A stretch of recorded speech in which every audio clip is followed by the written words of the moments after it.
नमस्कार बच्चों, मैं आज आपके लिए जो टॉपिक लेके आया हूँ वो है वर्ण विचार।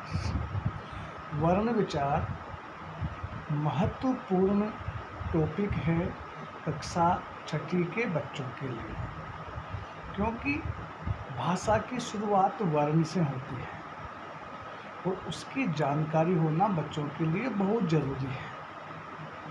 आइए बच्चों, आज हम बात करते हैं वर्ण विचार की। हम सर्वप्रथम पढ़ेंगे वर्ण की परिभाषा, अर्थात वर्ण किसे कहते हैं, इस बात की जानकारी हमें होना आवश्यक है। वर्ण भाषा की सबसे छोटी इकाई है। वर्ण भाषा की सबसे छोटी इकाई है जिसके खंड या टुकड़े नहीं किए जा सकते, जैसे अ, ई, ए, क, म, च आदि, जिनको हम अक्षर भी बोलते हैं।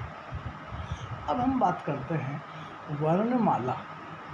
जैसे फूलों की एक माला बनाई जाती है, उसी प्रकार से वर्णों को भी एक क्रम से सजाया जाता है, क्रम अनुसार उनको लिखा जाता है, जिसको हम वर्णमाला कहते हैं।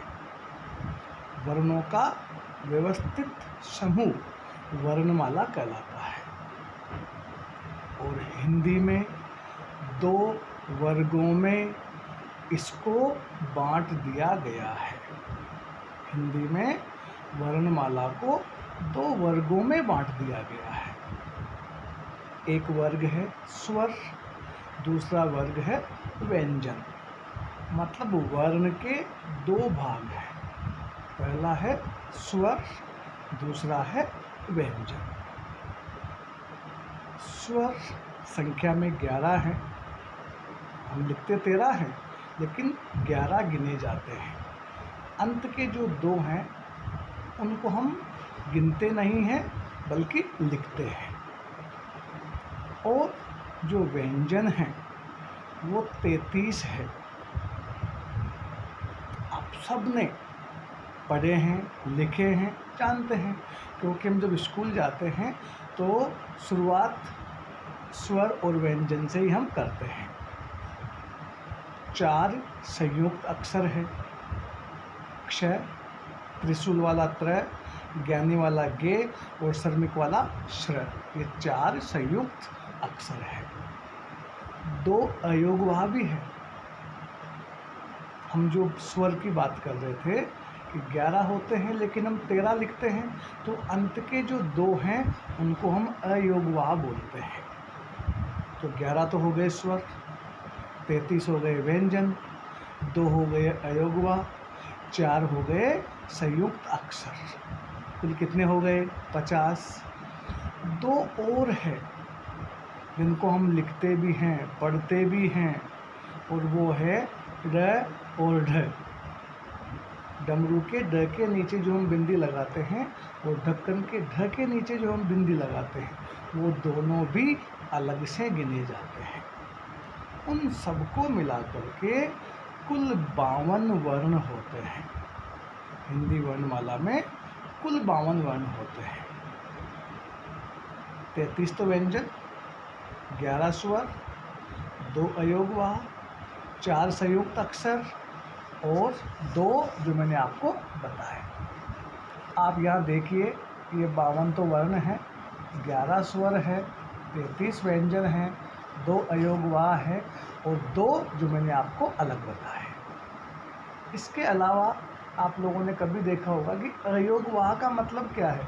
हम जो एक बिंदी लगाते हैं ऊपर और एक चंद्र बिंदु लगाते हैं, जिनको अनुस्वार भी बोलते हैं और अनुनासिक बोलते हैं, वही 2 अयोगवाह है, जो ना तो पूरी तरह से स्वर हैं और ना ही पूरी तरह से व्यंजन है। अब हम बात करते हैं बच्चों, अब हम बात करेंगे आगे कि स्वर के जो अलग अलग भेद हैं वो कौन कौन से हैं और व्यंजन के अलग अलग भेद कौन से हैं। वर्णों के भेद।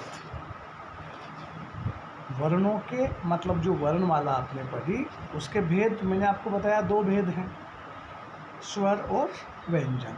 हम पहले बात करते हैं स्वर की। स्वर क्या है? जिन वर्णों के उच्चारण में किसी अन्य वर्ण की सहायता की आवश्यकता नहीं होती है, मतलब जो किसी बिना किसी सहायता के जिसको हम बोल सकते हैं वो होते हैं स्वर। जैसे आप बोलो अ, आ, ई, तो अलग से किसी स्वर और व्यंजन की आपको आवश्यकता नहीं है। तो बिना वर्णों के उच्चारण में, जिन वर्णों के उच्चारण में किसी अन्य वर्ण की सहायता नहीं ली जाती वे स्वर कहलाते हैं। संख्या तो आपको पता है कितनी है? 11 है। संख्या कितनी है? 11 है। और उसके बाद हम बात करते हैं कि स्वर 11 है तो मात्रा कितनी है? मात्रा 10 है। मात्रा कितनी है? मात्रा 10 है। भाई स्वर जब 11 है तो मात्रा 10 ही क्यों है? क्योंकि अ की कोई मात्रा नहीं होती है। अ की कोई मात्रा नहीं होती है। अब देखो बच्चों, स्वर के 2 भेद हैं। कुछ किताबों में 3 भी है, देखो यहाँ भी 3 लिखे हुए हैं, लेकिन आपको इसके 2 भेद मानने हैं। पहला भेद ह्रस्व, जिसको लघु स्वर बोलते हैं, और दूसरा है दीर्घ स्वर। ह्रस्व का मतलब लघु, और ये 4 होते हैं बेटा। अ, छोटी ई, छोटा ऊ और ऋषि वाला री, ये चारों लघु स्वर है और 7 दीर्घ स्वर है।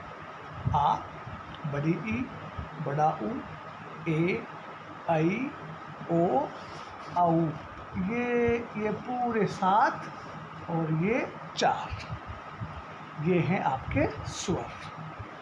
अगले अध्याय में हम बात करेंगे, अगले अध्याय में हम किसकी बात करेंगे? हम अगले अध्याय में बात करेंगे व्यंजन के। धन्यवाद।